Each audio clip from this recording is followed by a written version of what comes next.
so low as to use the very method that has perpetuated evil throughout our civilization. I'm sick and tired of violence. I'm tired of the war in Vietnam. I'm tired of war and conflict in the world. I'm tired of shooting. I'm tired of hate. I'm tired of selfishness. I'm tired of evil. I'm not going to use violence, no matter who says it. It's easy for us to blame this on Hoover. It's like if you and I sit and made a monster in the basement, and all at once we see this monster going out, destroying the neighborhood, and we want to say, oh, that monster, no, us. I mean, whether we like it or not, Hoover and the FBI, the CIA, they're the extension of us.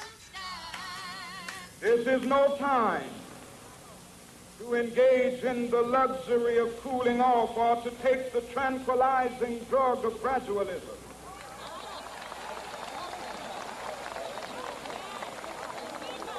Now is the time to make real the promises of democracy. What the media don't want to tell you about is that Martin Luther King, in the last years of his life, was a leading critic of U.S. foreign and economic policy. And in fact, at the time, in 1967, 68, the mainstream news media railed against Martin Luther King. Publications said he was speaking like he's a mouthpiece for Hanoi. He was viciously red-baited in the news media. It is my hope that power for poor people will really mean having the ability and the aggressiveness to make the power structure of this nation say yes when they may be desirous of saying no. We will get together and be together, black people, Mexican Americans, American Indians, Puerto Ricans, Appalachian whites, all working together to solve the problem of poverty.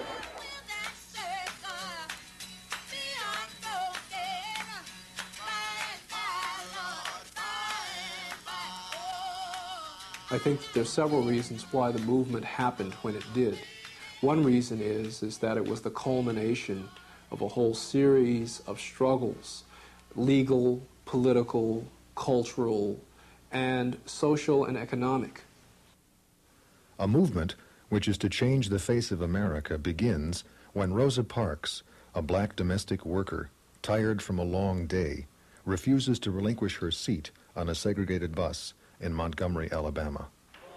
At the urging of E.D. Nixon, a young minister reluctantly agrees to lead a movement against a bus company and Jim Crow laws. The minister's name is Martin Luther King. King and his movement will go on to challenge all of segregation in the South. Initially, King will use a boycott to shut down the segregated bus line and a downtown business district vulnerable to black purchasing power.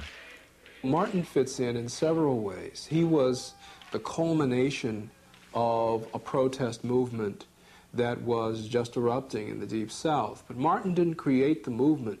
The movement created Martin.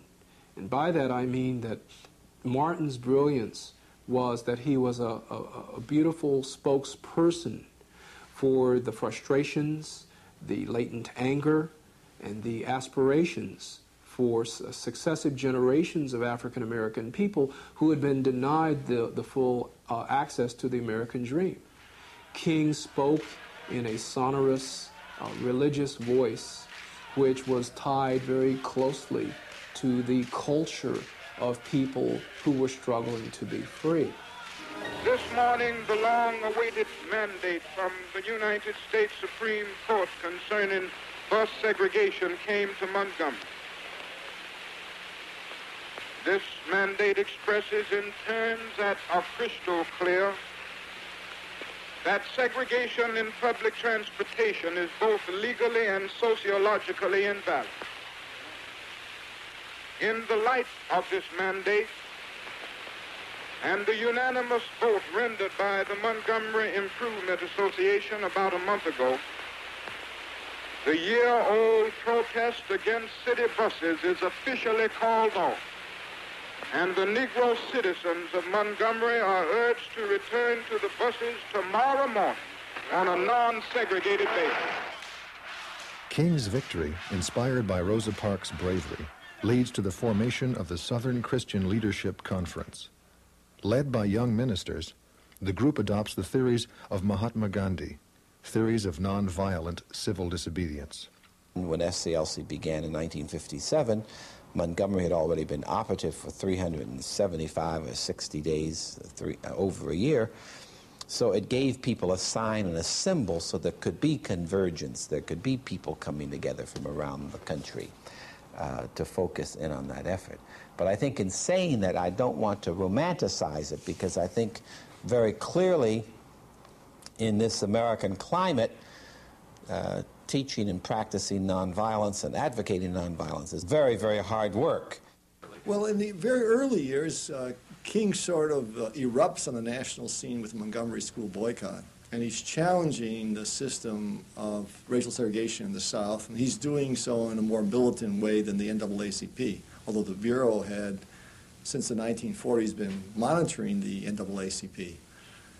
What's very interesting is before King becomes a major national figure in the 1960s, he finds himself on the Bureau's reserve index, so that they saw him as an individual who should be closely watched. After the McCarthy scare, J. Edgar Hoover had the country under control. There was no question here. He had all the progressive forces, the white progressive forces, running for cover, hiding everywhere, so he had nothing to worry about them. And out of nowhere, the people for whom he has the most racist contempt, they jump up and begin to put all this to rest. For 10 years, the FBI mounts a well-financed campaign to destroy Martin Luther King and the civil rights movement. Using its contacts and influence with the press, the federal agency involves the St. Louis Globe-Democrat, the Atlanta Constitution, U.S. News and World Report, and Life magazine as part of an anti-King campaign. What's involved here is a quite different program than simply monitoring stories and responding to critical stories, and it's an attempt to shape public opinion. And so that if there are individuals or organizations that you believe threaten the national security interests, or you have doubts about, one thing to do is to create a negative press. And so that's what the Bureau did, and very purposefully in the case of King. Dr. King begins publicly to criticize the FBI, owing to the agency's unwillingness to transfer racist agents and its dereliction in protecting civil rights workers. Hoover, as well entrenched as any federal bureaucrat will ever become, considers the agency his personal fiefdom. Enraged by King's attacks, Hoover will call King the most notorious liar in America. Formerly based in the agency's Albany, Georgia office, FBI agent Arthur Murtaugh, testifying before a congressional committee, confirms Dr. King's criticisms. Referring to FBI bureaus, Murtaugh says, quote, "Their racial attitudes were the racial attitudes of the South in the pre-civil rights, pre-Brown decision times." Our feeling was that the FBI agent from the South was indistinguishable from his community. The FBI had to work with the local law enforcements. That was their task. So it was clear here, first of all, they have comradeship from being in the same type of job, law enforcement agencies, and they were comrades from being in the South there together, not having too much work, joking together. Since the local police were the enemies, were our enemies, were supposed to be our allies, it meant an automatic split between them, which never occurred. Now, the other thing that we must see about this struggle is that by and large it has been a nonviolent struggle. Let nobody make you feel that those who are engaged or who are engaging in the demonstrations in communities all across the South are resorting to violence. These are few in number. But we've come to see the power of nonviolence. We've come to see that this method is not a weak method, for it's the strong man who can stand up amid opposition, who can stand up amid violence being inflicted upon him and not retaliate with violence.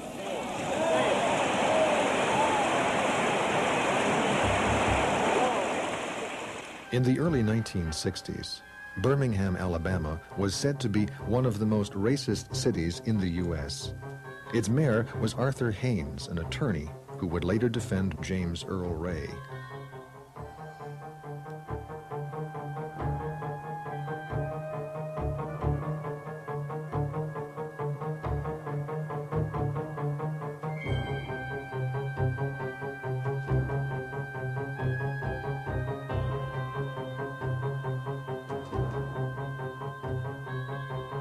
Birmingham police official Bull Connor will initiate a reign of terror against the city's black citizens in a campaign of police-sponsored violence which will shock the nation and the world. This is not a sectional issue. Difficulties over segregation and discrimination exist in every city, in every state of the Union, producing in many cities a rising tide of discontent that threatens the public safety. Nor is this a partisan issue. In a time of domestic crisis, men of goodwill and generosity should be able to unite regardless of party or politics. This is not even a legal or legislative issue alone. It is better to settle these matters in the courts than on the streets, and new laws are needed at every level. But law alone cannot make men see right. We are confronted primarily with a moral issue. It is as old as the Scriptures and is as clear as the American Constitution.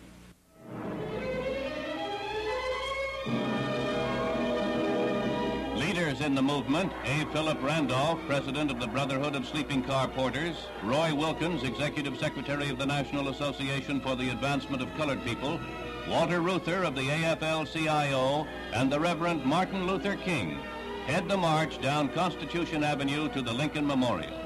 A parallel group proceeds down Independence Avenue to the south.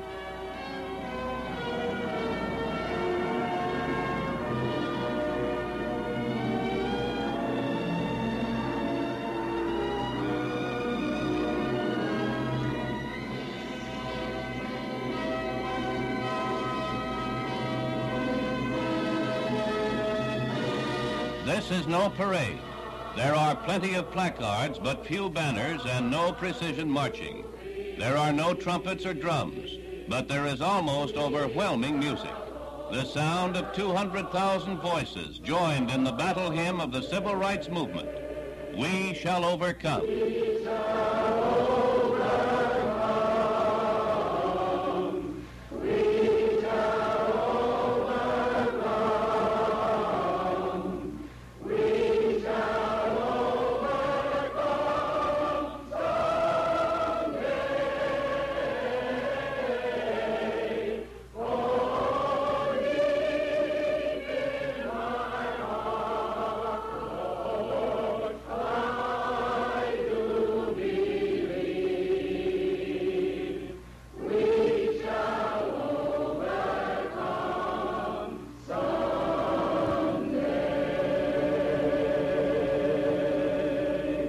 Before the marble shrine of the great emancipator, the afternoon needs the lighter entertainment that had been held in the morning at the other end of the reflecting pool.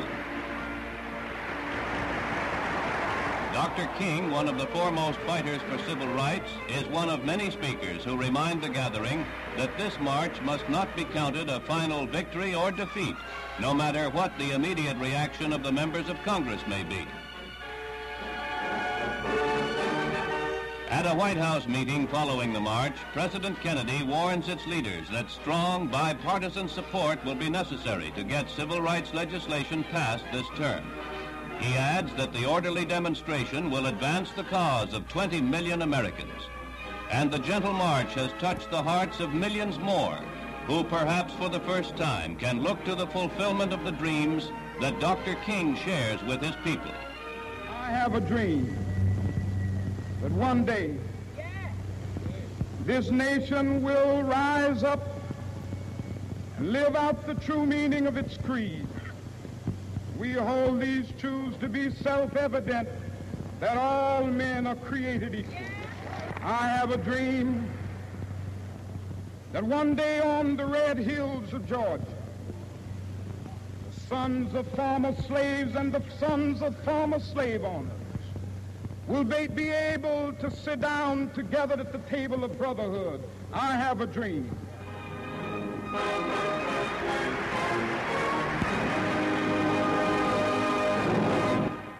After the March on Washington and Dr. King's speech, the FBI intensifies its campaign against Dr. King. Assistant Director of the FBI, William Sullivan, concerned over J. Edgar Hoover's earlier reaction to a memo which stated that there was no communist or subversive influence within the civil rights movement, now prepares a memo stating that Dr. King was, quote, the most dangerous man in the United States. It may be unrealistic to limit ourselves, as we have been doing, to legalistic proofs of definitely conclusive evidence, unquote. He was prepared to try to destroy anything he saw as disruptive to the social order of things. That he saw, in the early days, the mob as, the image of the G-men against the mob and so forth. And then later in terms of counterintelligence against foreign agents. And now in the 60s, something that he didn't understand, the civil rights movement disrupting the social order of things, you use the same kind of tactics that you use against the mob and the people, foreign agents, as to citizens of the United States who were trying to get, their civil rights and their civil liberties, because they were all threats to the social order.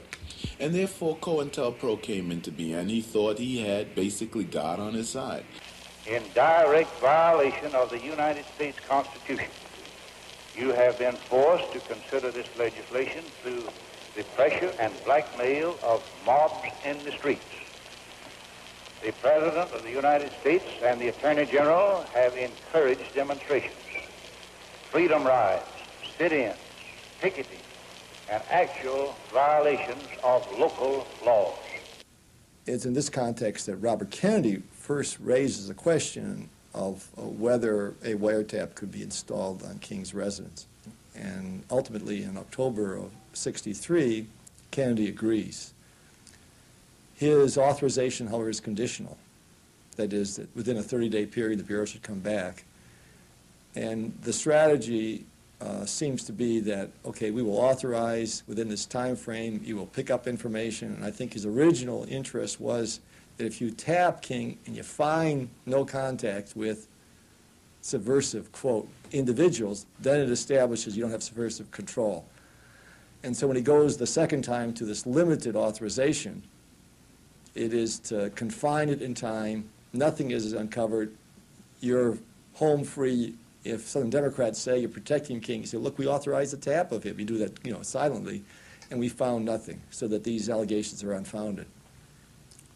What does happen is that in November of '63, John Kennedy is assassinated, and Robert Kennedy forgets about his condition, and Hoover does not come back to him and say, look, Mr. Attorney General, you asked us to come back in 30 days. Do you want us to continue the tap? And the King tap is only discovered by Kennedy's successor, Nicholas Katzenbach, in '65. When news of Dr. King's Nobel Peace Prize reaches FBI Director Hoover, he is outraged and describes King to associates as, quote, one of the lowest characters in the country, unquote. Hoover's second-in-command, William Sullivan, authors an anonymous letter to King urging that he kill himself. King, in view of your low grade, I will not dignify your name with either a Mr. or a Reverend or a Doctor, and your last name calls to mind only the type of king such as King Henry VIII. King, look into your heart. You know you are a complete fraud and a great liability to all of us Negroes.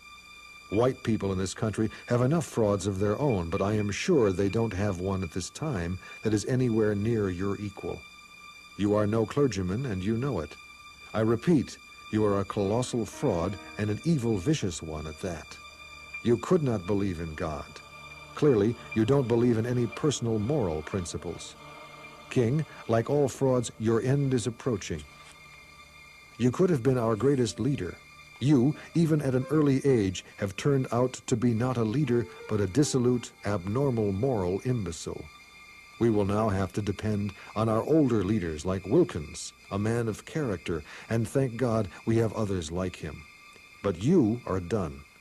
Your honorary degrees, your Nobel Prize, what a grim farce, and other awards will not save you. King, I repeat, you are done. No person can overcome facts, not even a fraud like yourself. I repeat, no person can argue successfully against facts. You are finished, and some of them to pretend to be ministers of the gospel. Satan could not do more. What incredible evilness. King, you are done. The American public, like church organizations that have been helping Protestant, Catholic, and Jew, will know you for what you are, an evil, abnormal beast. So will others who have backed you. You are done. King, there is only one thing left for you to do. You know what it is. You have just 34 days in which to do. This exact number has been selected for a specific reason. It has definite practical significance. You are done. There is but one way out for you. You better take it before your filthy, abnormal, fraudulent self is bared to the nation.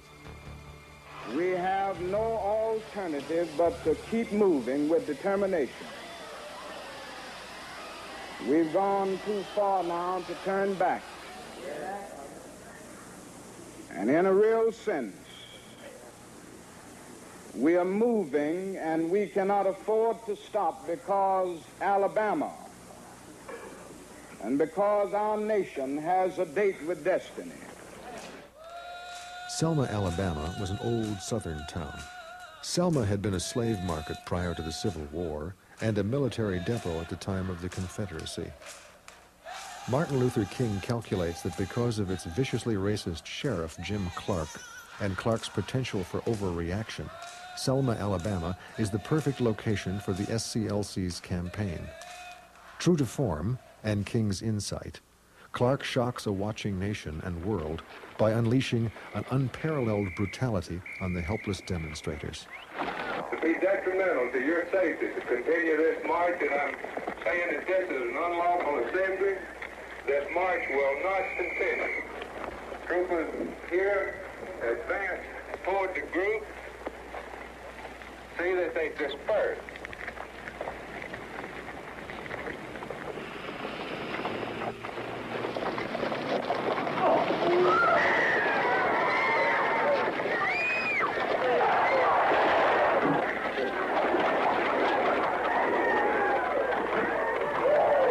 We must let the nation know, and we must let the world know, that it is necessary to protest this threefold evil. The problem of the denial of the right to vote, to police brutality, that we continue to face and faced in its most vicious form last Sunday. And then the attempt to block First Amendment privilege. We have the right to walk the highway. We have the right to walk to Montgomery if our feet can get us there. This is Mr. C.M. Rhodes, minister of the Selma Avenue Church of Christ, on the occasion of the Selma to Montgomery March. You've seen the civil rights movement in Selma, Mr. Rhodes, in the past 9 weeks. Will there be any good from the demonstration march that is now in progress? Well, in one sense, I think there will be good. I think it will awake the nation, America, as to what is really behind it and the complex issues that are involved, the communist infiltration, and a number of other factors. So I think there will good come from it, even though there's a great deal of agitation and quite a mess as it is. You've seen it transpire over the past 9 weeks here in Selma. Just what have you seen? Well, I've seen communism in action. I've seen exploitation of boys and girls who should have never been taken out of the schools. I've seen false promises made on the part of the civil rights leader. I've seen the Negro himself being used as a pawn and as a tool by this conspiracy. What happened in Selma is part of a far larger movement which reaches into every section of America. It is the effort of American Negroes to secure for themselves the full blessings of American life. Their cause must be our cause too.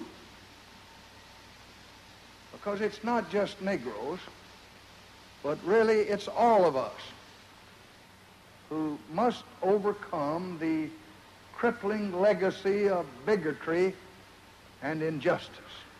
And we shall overcome.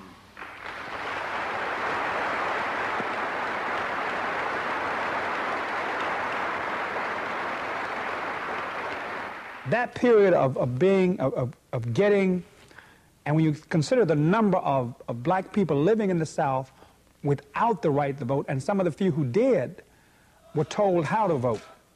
And then even after the Voting Rights Act, that one, they came up with all kind of schemes to deny. It was a terribly significant moment in the movement.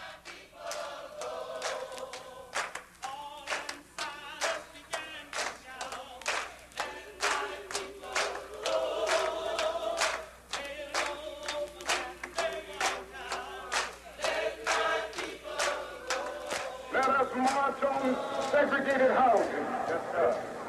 Until every ghetto or social and economic depression. Dissolve the Negroes and whites live side by side in decent, safe, and sanitary housing. Let us march on segregated schools. Until every vestige of segregated and inferior education becomes a thing of the past, and Negroes and whites study side by side in the socially healing context of the classroom. Let us march on poverty. Let us march. Your willingness to go to jail will make jobs possible for everybody else who will finish school.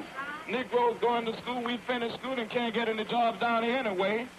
They throw us in the worst positions, and whether we have high school training or not, or beyond that, we are still the last tied in the first five. So what we've got to see is that the things that are being done in such a creative manner by you will make Birmingham a better city for everybody. Sparked by a case of police brutality, the Watts Rebellion in Los Angeles changes the course of the civil rights movement.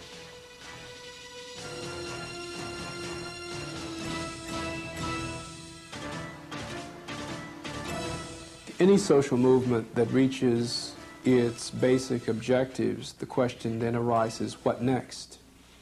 And Martin began to ponder this question as early as 1964, and certainly by the march, the Selma March in early 1965, Martin began to question this.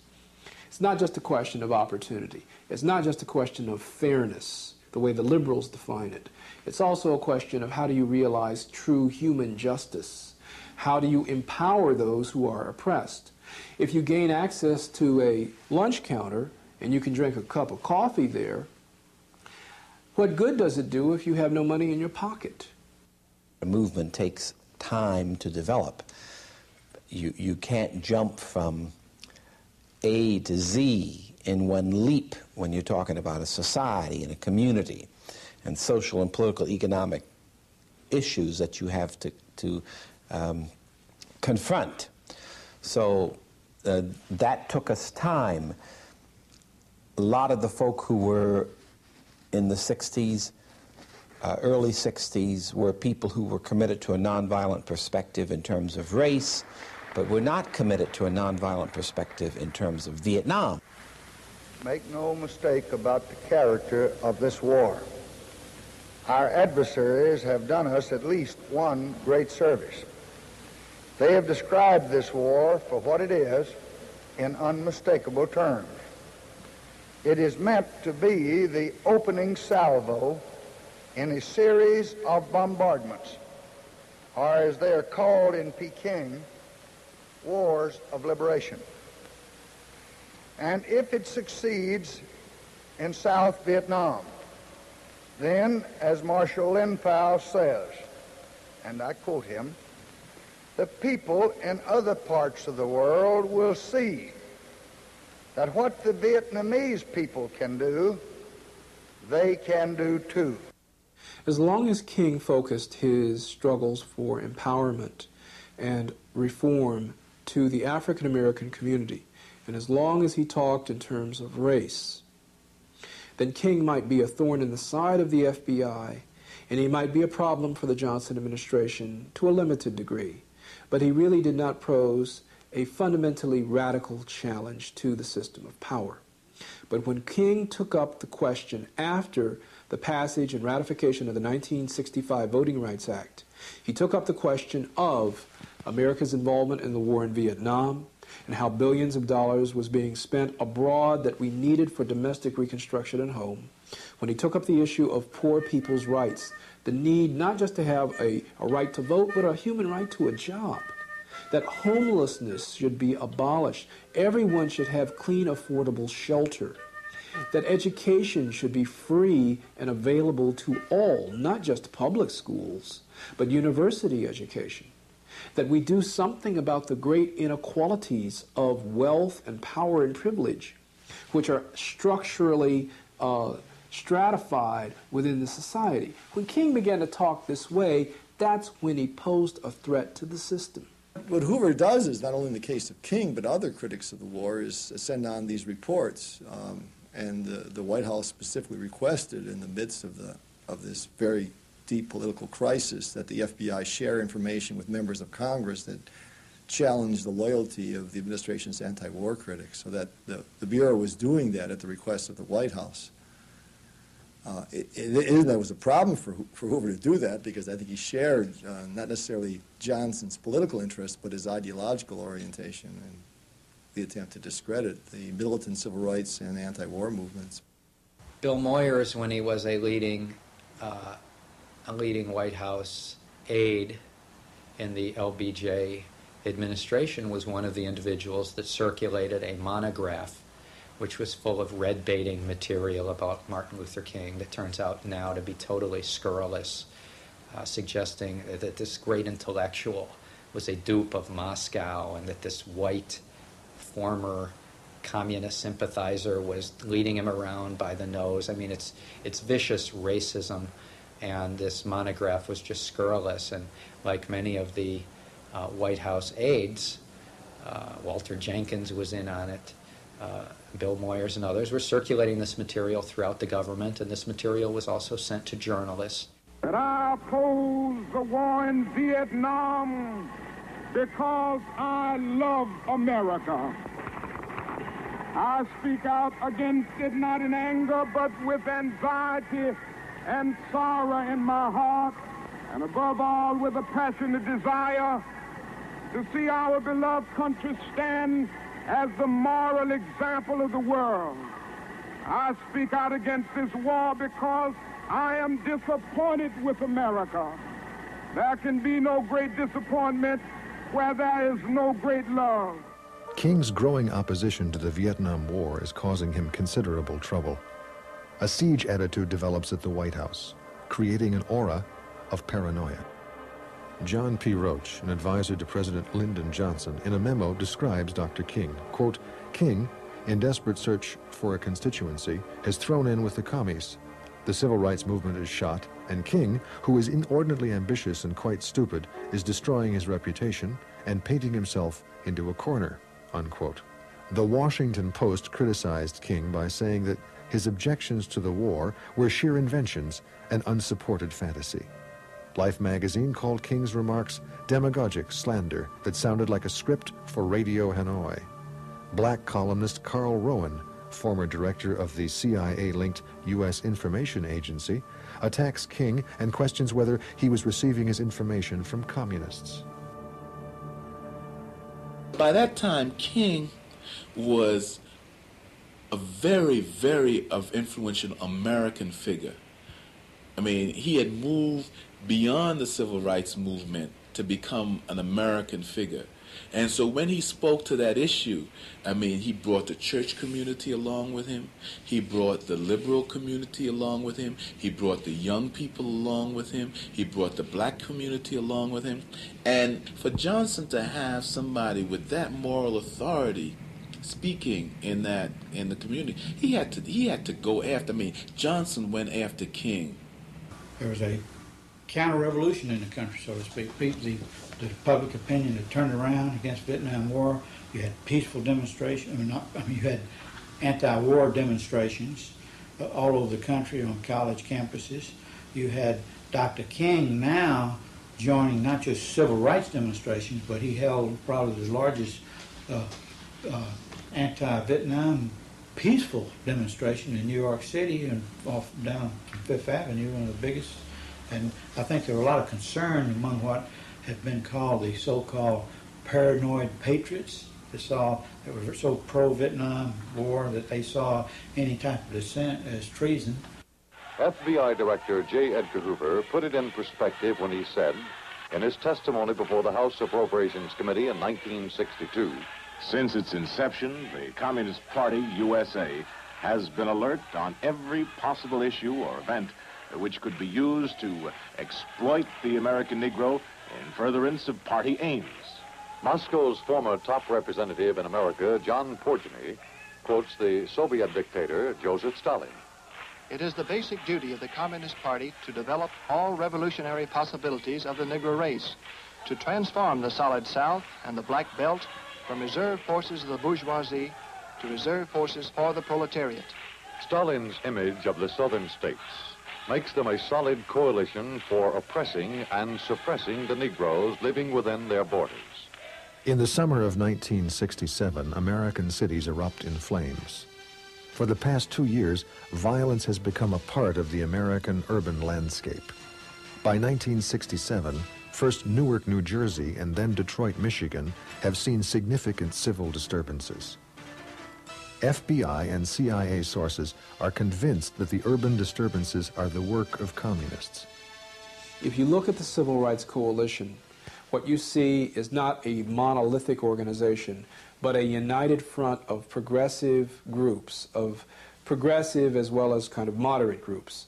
On the right, you had the Urban League, which was a civil rights organization, but essentially pursued a strategy of coalitions with capital and working cordially with big business to try to set up job opportunities and social welfare reform and housing reform for blacks moving to the cities. To the Urban League's left, but still on the right end of the spectrum, was the NAACP. It had a legalistic strategy for social change, used the courts. In the center, you had the SCLC. It used nonviolent direct action, social change, Gandhian techniques. To their left would be CORE, the Congress of Racial Equality, for a while led by people like James Farmer and Bayard Rustin, and later by Floyd McKissick and Roy Innis. Finally, on the far left, you had, of course, SNCC, the Student Nonviolent Coordinating Committee. If you want to disrupt a broad united front of organizations, from the right to the left and then the center, where do you attack it? You attack it right in the middle. And what do? You attack the person who is most charismatic and most influential in the center. King was at the center of a broad array of movements. If you take him out, in effect, you take out the key that holds the wheel onto the wagon, and the whole wheel falls off. If you remove him, you don't only remove a sharp critic of the system, but what you do is you create a pressure in the center forcing collapse. Now, if we can figure this out, don't you think the FBI can figure it out? We must prevent the rise of a black messiah who could unify and electrify the militant black nationalist movement. Malcolm X might have been such a messiah. He is the martyr of the movement today. Martin Luther King, Stokely Carmichael, and Elijah Muhammad all aspire to this position. Elijah Muhammad is less of a threat because of his age. King could be a very real contender for this position should he abandon his supposed obedience to white liberal doctrines, nonviolence, and embrace black nationalism. Carmichael has the necessary charisma to be a real threat in this way. They go talking about these little levels of progress that we see here and there, and they say, you know, you've made great progress. Aren't you satisfied? No, we are not satisfied. We will not be satisfied as long as Negro boys and Negro girls are forced to live life without dignity and without respect, we will not be satisfied. Having long spoken of a Poor People's Alliance, King now puts his words into action. Poor people would descend on the nation's capital, vowing not to leave until something was done about the racial and class biases that dominate parts of the U.S. The Johnson White House, furious with King, demands that the FBI's #2 man, Cartha DeLoach, keep them informed of King's plans. Their method will be informants and surveillance. The FBI will reply, quote, "Based on King's recent activities and public utterances, it is clear that he is an instrument in the hands of subversive forces seeking to undermine our nation." When Martin Luther King in 1967 started talking about Poor People's March and bringing people together the summer of 1968, he suddenly lost the halo, because it did not matter about him leading black people up and down the street. The white establishment could deal with that because that was a segmented approach to solving the problem. And they also knew that there were significant numbers of black people that they could buy off across the country. Elected officials, this kind of thing, so that they could blunt the thrust of what King was doing. But at the point that they came up with the idea of the Poor People's March and they started talking about Hispanic people, black people, low-income white people, ethnics were involved, a tremendous coalition that status quo people never want to see come together in this country. And as a consequence, King became, in the eyes of these very fanatical people, he became dangerous. I mean, it's some heavy stuff. You're talking about redistributing the wealth of this nation. And we couldn't believe our government would do the kinds of things in those days that they were doing. You know, we knew it because it was happening to us. But you couldn't get newspeople or anybody to believe, you know, until they started mining the harbors in Nicaragua and doing things, and CIA killing people and stuff. But you just, Americans wouldn't do that. So you said, oh, America, they wouldn't kill a black leader. Right, okay. In 1967, James Earl Ray escaped from Jefferson State Penitentiary in Missouri. His first stop is Chicago, where he works as a dishwasher. He soon flees to Canada, where he claims to meet a man who would only identify himself as Raoul. Ray begins to work for Raoul carrying contraband. Raoul provides Ray with money in exchange for Ray's help. Ray, a wanted fugitive, is hopeful that Raoul will provide him with a new identity and a passport.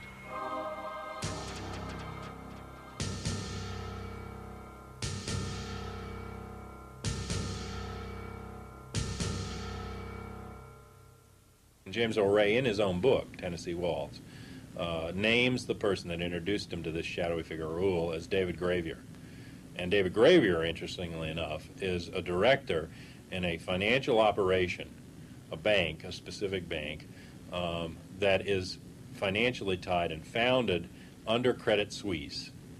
And Credit Suisse is the financing arm for many international intelligence operations, including, most importantly, being the financial base for a firm called Permanent Industrial Exhibits, or Permindex, which is named by many of the Kennedy researchers as one of the firms operating on a level of the mechanics and placing the assassins in the John F. Kennedy assassination.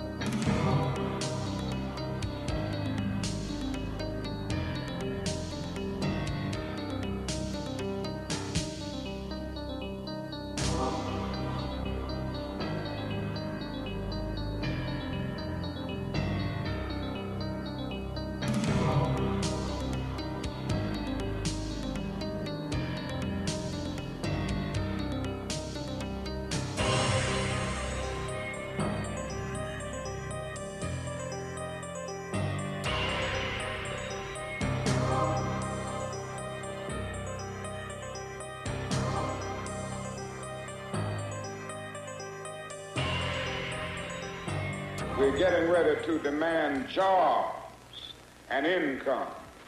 We're tired of working full-time jobs for part-time income. We are tired of living in run-down, dilapidated, rat-infested shacks and slums. We are tired of our children having to attend overcrowded, inferior schools. Memphis is sort of seen as an aberration and is not seen as an integral part of the movement up to that time. I've long recognized that from many, many different directions, because it was a strike and it was workers, and workers at the bottom. Well, the sanitation department, the public works department, was 100% black. It was low paid, it was unskilled, it was made up to a large extent of older men. They were men who had worked in the public works department for a very, very long time. There had been attempts to organize for 5 years prior to 1968 a sanitation worker named T.O. Jones, who was really the unsung hero of the early strike. T.O. Jones began to try to organize for various reasons. Their petitions fell on deaf ears, from the mayor to the person in charge of public works to the city council. The working conditions, for instance, at various times there was no workman's compensation, so if you hurt your back picking up garbage, and in the early days, of course, they were throwing garbage cans around and throwing them onto the truck, there was no workman's compensation. The salary was quite low. There were very, very few benefits, and nothing seemed to be getting any better. And we just got tired. We had meetings and discussed it and says, we're going to do something about it. Said there ain't but one thing to do, is just make our move. And it was people that had large families and everything, and to make up their mind to go out there. And you know, a man has got to have a strong mind to go out in the street, leave his job, and go out in the street. We felt like we would have to let the city know that because we were sanitation workers, we were human beings. The signs that we were carrying said that I am a man, and we was going to demand to have the same dignity and the same courtesy any other citizen of Memphis has. It has been held that all employees of a municipality may not strike for any purpose. This, of course, includes employees of the Public Works Department. This is not New York, and nothing will be gained by ignoring our laws. They tagged Henry Loeb throughout the strike with the plantation owner mentality. And indeed, Henry Loeb was that. It was the old idea that if our boys are having trouble, then we go and talk to our boys and we solve their little problems for them and our boys fall back into line. What shocked Henry almost from the beginning was that the boys didn't fall back into line. Enough has never been said about the courage of the individual sanitation workers here in that strike. These were uneducated, unskilled, low-paid men who scrabbled for every bit that they could get. They went out on strike fearfully, their families even more fearful, I think. There were no benefits. There were some benefits for the union, but very, very few benefits. And somehow they had the backbone to stay together and hold out. If work is not resumed by 7 a.m. Thursday, we will immediately begin doing our duty by replacing these people who have chosen to abandon their jobs and their rights.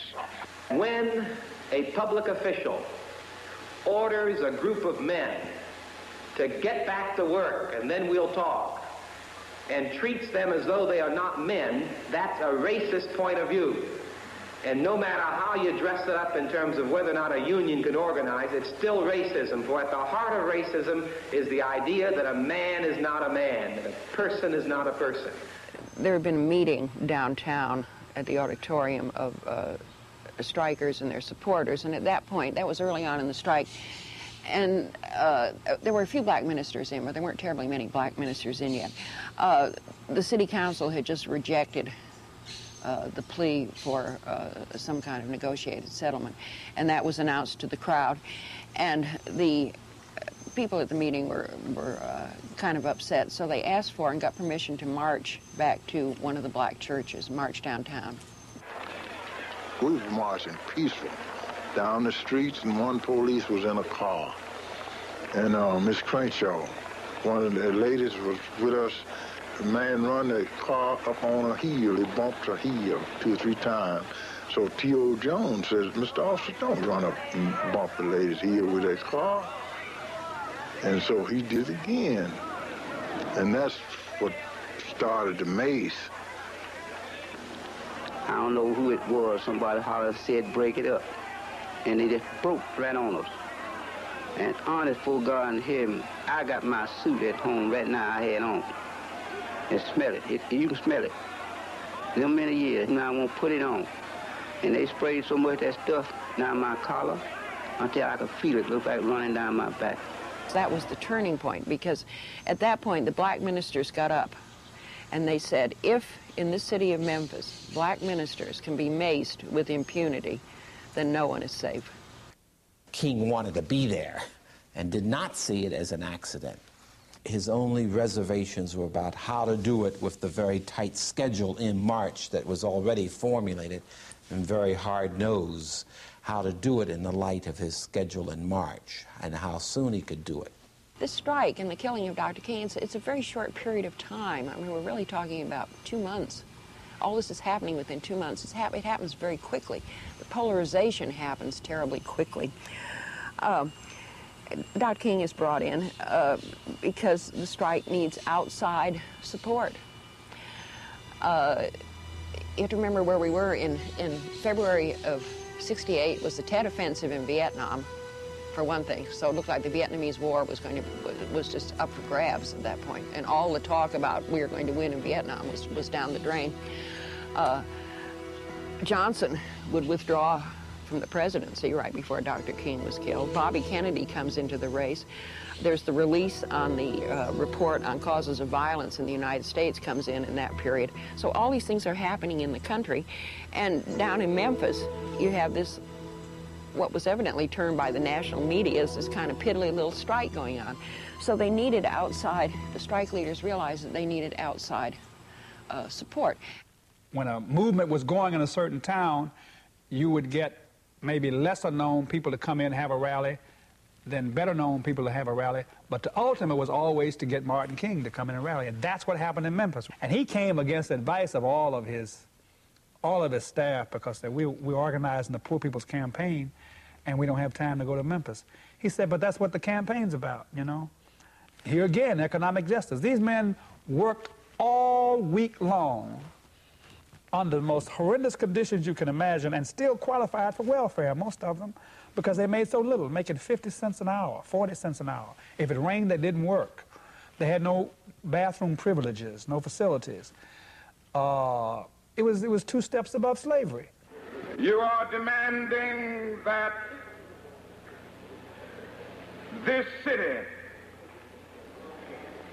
will respect the dignity of labor.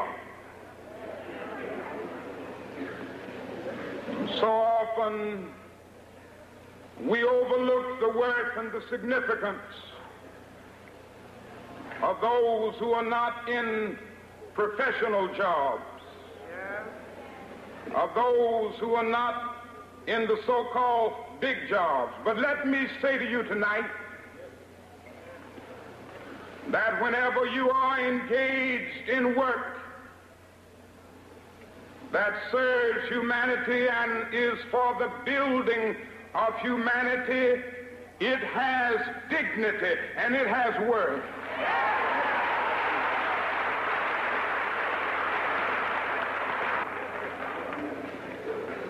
All labor has dignity. But you are doing another thing. You are reminding not only Memphis, But you are reminding the nation that it is a crime for people to live in this rich nation and receive starvation wages. He came into Memphis that night, and it was almost like, maybe like Montgomery. The kind of simplicity of it. Here were sanitation workers who certainly had a just cause. If there were ever a just cause, it was that sanitation strike. Here was a clear-cut, simple, just cause. And these were his people. And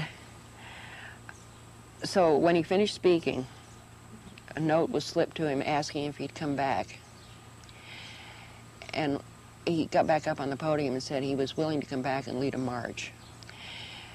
And the place went wild. His staff were appalled. His staff people were appalled that he had committed to coming back to Memphis because they didn't want him to do that. He came back in then on March the 28th, and that was when we had the mini riot here.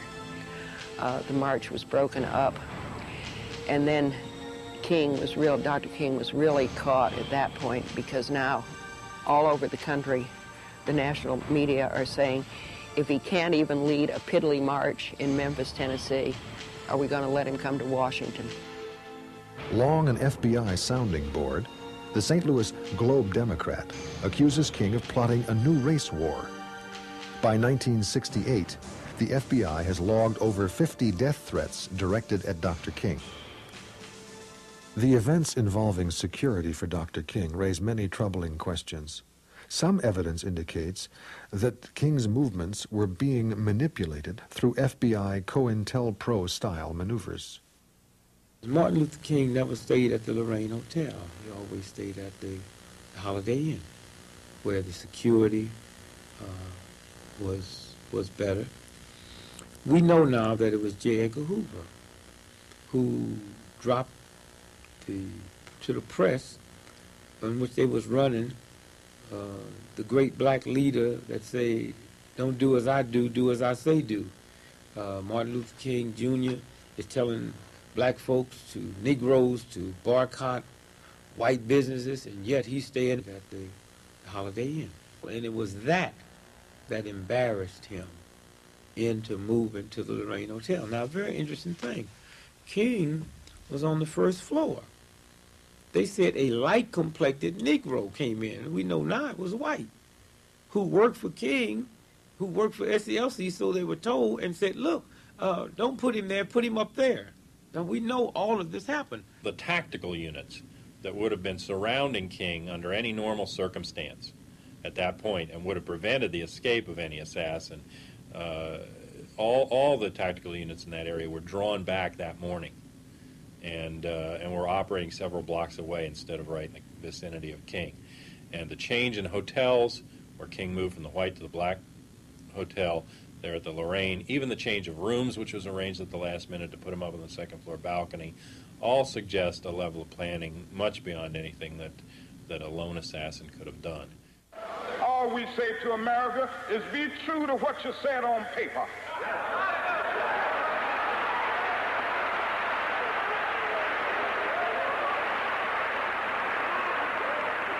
If I lived in China or even Russia or any totalitarian country, maybe I could understand some of these illegal injunctions. Maybe I could understand the denial of certain basic First Amendment privileges because they haven't committed themselves to that over there. But somewhere I read of the freedom of assembly. Somewhere I read of the freedom of speech. Somewhere I read of the freedom of press. Somewhere I read that the greatness of America is the right to protest for rights. That night was really quite mystical. For a lot of us, and for him, it was almost like a cleansing, a purging. He went through some things that we'd not necessarily seen him go through. Like he dwelt on the time the lady stabbed him in New York. and he got a letter saying that, from a young little girl that said, I'm glad that, the New York Times said if Dr. King had sneezed, the letter opener would have punctured the aorta and he would have drowned in his own blood. And the little girl said, Dear Dr. King, I've heard about your misfortune. And if you had sneezed, you would have drowned in your blood. I'm glad you didn't sneeze. And he picked up on that and said, I'm glad I didn't sneeze. If I'd sneezed, I would have missed the Selma to Montgomery March. I'm glad I didn't sneeze. I would have. And he just did a whole litany on events in his life that he would have missed had he sneezed. And he dwelt on that. He never, I don't think I've ever heard him do that before. And then I got into Memphis. And some began to say the threats, or talk about the threats that were out. What would happen to me from some of our sick white brothers. Well, I don't know what will happen now. We've got some difficult days ahead. But it really doesn't matter with me now, because I've been to the mountaintop. And I don't mind. Like anybody, I would like to live a long life. Longevity has its place. But I'm not concerned about that now. I just want to do God's will. And he's allowed me to go up to the mountain. And I've looked over and I've seen the promised land. I may not get there with you, but I want you to know tonight that we as a people will get to the promised land.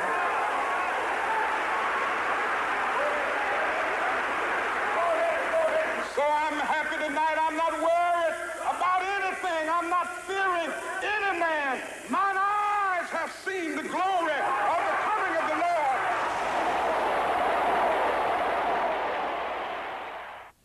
And the day of his assassination, I mentioned to Andy, I said, Andy, they're giving Martin's room number on the radio and television, because I kept hearing Dr. King is back in town to lead a march. He's in room 306 at the Lorraine Motel. Well, you just don't do that, which means that somebody had put it on the teletype, and every news person that came in to read it read that copy. Dr. King is back in Memphis in room 306 at the Lorraine Motel. And it was on. I said, Andy, we need to get that checked. He said, okay, yeah, we do. But we never did. Ray's story was that he came to Memphis. He said he stayed at the Rebel Motel, that he was not John Willard. He did not rent the room from Bessie Brewer, and that he met Raoul at the Rebel Motel the night before. And that Raoul was John Willard. That Raoul was going to rent this room, contact Ray the next day, and meet him at the rooming house. Somebody was moving Ray. Somebody was handling Ray. And on instruction, got into the area around the rooming house, but was not in the rooming house by his own story, and that's corroborated by other witnesses, but was in fact about a half mile away, changing a tire in a car around 6 o'clock, which is the time of the King shooting. So none of the things work in terms of Ray being the assassin or being in the rooming house. He is, like Oswald, another patsy set up. Well, so what happened the last hour of King's life? It's like 3 news people in a room, in a hotel room, waiting to go to dinner. You talk about news stuff. It was 3 preachers in a room talking about preachers' stuff. Talking about revival. I had to preach revival. Ralph Abernathy needed somebody to preach revival. Martin said, why don't you get Kyles to do it? He said, yeah, Kyles, what you doing? I said, I got to go to Columbus, Georgia for Fred Lofton, who pastors here now. He said, Martin said, man, anybody with good sense would rather spend a week in Atlanta than go to Columbus, Georgia. He said, but who said you had good sense? You know, in a good mood, good mood. He said, now, we're going to your house for dinner. I said, yeah. He said, now, Ralph said, I know your wife didn't cook because she's too pretty. Then somebody said, Martin said, well, it was just that kind of banter between preachers. He said, tell me, what do you think it was, Billy, that galvanized this community behind the sanitation workers? He said, man, this is a movement. This is really a movement. Then finally, about 5:45, on the porch, on the balcony, And there were some people out there, and he greeted them. And Jesse was down there. He greeted him. And somebody said, go back. Ralph was in the room putting on cologne. He said, there's going to be some pretty ladies there, so I'm going to smell good. Martin, somebody hauled up and said, Martin, it's going to be chilly, bring your coat. So he told Ralph, get my coat. Martin stood here and I stood here. He leaned over the balcony, was talking to Jesse at the very moment of the impact. I said, okay, guys, let's go. I got about right here. Pow-yow. I didn't realize there was a shot until I looked over the railing and people were ducking. One shot. I looked back and Martin was mortally wounded.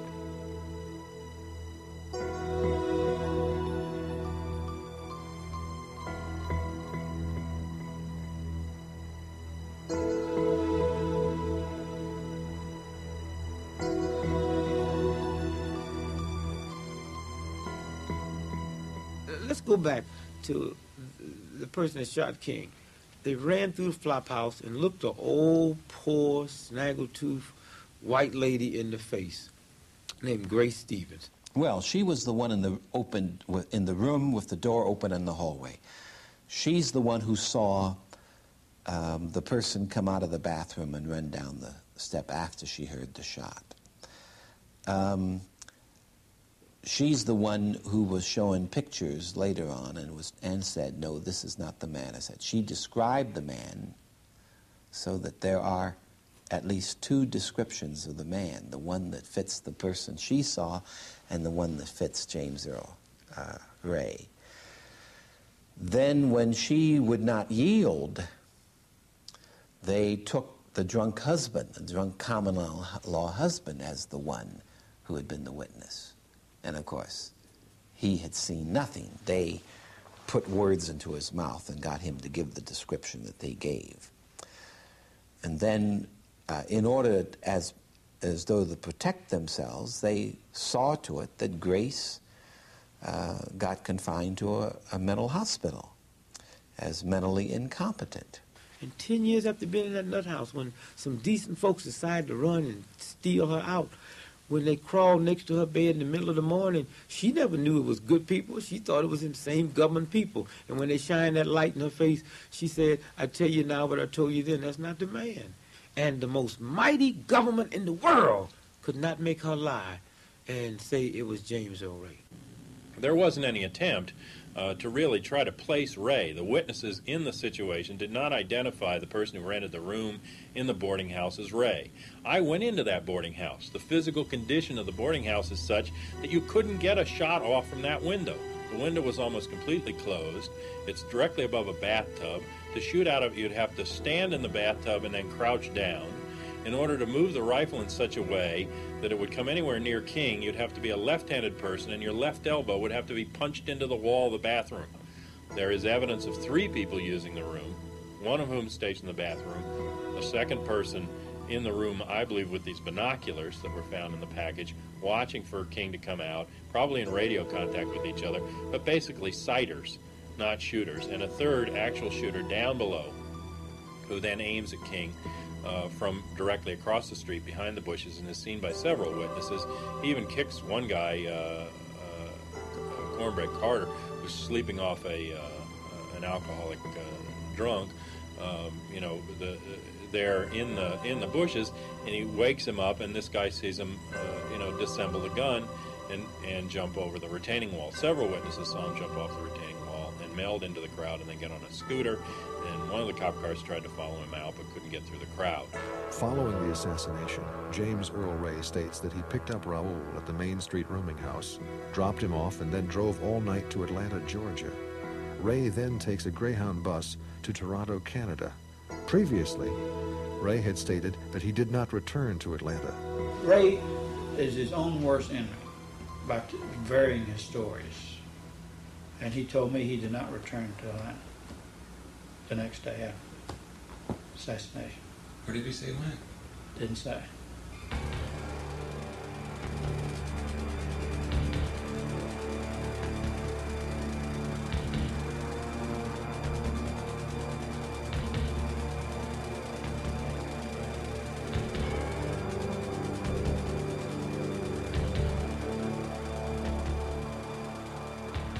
They weren't looking for a conspiracy. And that leads us to the question of Arthur Murtaugh. Arthur Murtaugh was an FBI agent in good standing. He retired after about 20 years in the Bureau, became a practicing lawyer in upstate New York. And he said, I was involved in the assassination investigation. I saw what happened. The FBI wasn't even looking for a conspiracy. He said the FBI systematically washed out conspiracy leads that would have pointed toward the right wing. And Arthur Murtaugh talked about something else. He said, on the day of the assassination, he watched as a supervisor in the Atlanta FBI office, at hearing the news that King had been shot, began jumping up and down in glee. They finally shot the son of a bitch. They finally shot Zorro. Zorro was the FBI's code name for Martin Luther King. So you have to say that FBI was inept too from the very beginning in the matter, at the very least. Yes, I've always been very suspicious of the whole business. There was a gun that was used, however, it was found outside the rooming house from which the shots were allegedly fired. It's found with a pile of other items traceable to James Earl Ray in a blanket left outside Knipes Amusement House. Why leave a whole package of evidence behind to trace you directly to the trial? A gun that you've bought, and have a record of its purchase in a store, a prison radio. I mean, things were there that belonged to Ray, but there were clothes that wouldn't have fit him, and it's just a ridiculous thing for somebody who's actually committing a crime to leave this whole package of evidence like a Christmas present behind for the Memphis police and the FBI to eventually link back to his name. It's my belief that rather than indicating Ray's guilt, that indicates the contrary, because I cannot think of anyone who would be stupid enough to leave the evidence against him on the street outside of the rooming house in which he was only shortly before the assassination. They never conducted what at that time the most sophisticated test in the state of the art at that time was a spectrographic analysis test. The FBI didn't conduct that test. They could actually have conducted such a test and take the fragments from Dr. King's neck, conducted a test, and linked it with the rifle. They did not do that. Mr. Fraser testified, yes, the bullets found in the bundle was consistent with the fragments Dr. King neck. Not conclusive, but you see, that type of reasoning is, sure, that it would be also consistent with ammunition manufactured before and years after. I mean, it was no evidence at all. There was no ballistic evidence that could link that rifle with Dr. King's. There are many other indications that Ray, especially in the situation in Toronto, had connections with U.S. intelligence in terms of how he was being moved and manipulated, and did things that were well beyond his capability. For instance, he used aliases of 3 different people who lived near each other in Toronto who looked exactly like him almost. One to the extent that he had the same facial scars and wounds. Could he go to a phone book and pick out people that lived so close to each other randomly? It just made no sense. Ray, traveling under one of his Toronto aliases, Raymond Sneyd, made his escape to London, England, where it seems that he lost his contact and reverted to his bungling ways and was finally apprehended by Scotland Yard at Heathrow International Airport. Ray was trying to escape to Rhodesia at the time the U.S. government was faced with a curious dilemma in the extradition of James Earl Ray. To win custody, American authorities must first produce evidence sufficient to warrant trial under British law. It is interesting to note that the U.S. sought extradition of James Earl Ray on conspiracy charges to the murder of Dr. Martin Luther King. The Justice Department initially filed a charge against James Earl Ray in Birmingham, in federal court in Birmingham, alleging that he had been part of a conspiracy to assassinate Dr. King. Years later, when Bud Fensterwold and I represented Ray, we filed a motion asking that he be brought to trial on that charge, hoping that we could smoke the government out.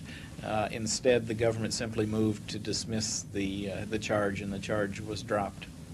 So all of these things are suspicious things. James Earl Ray being caught, and then put in a special cell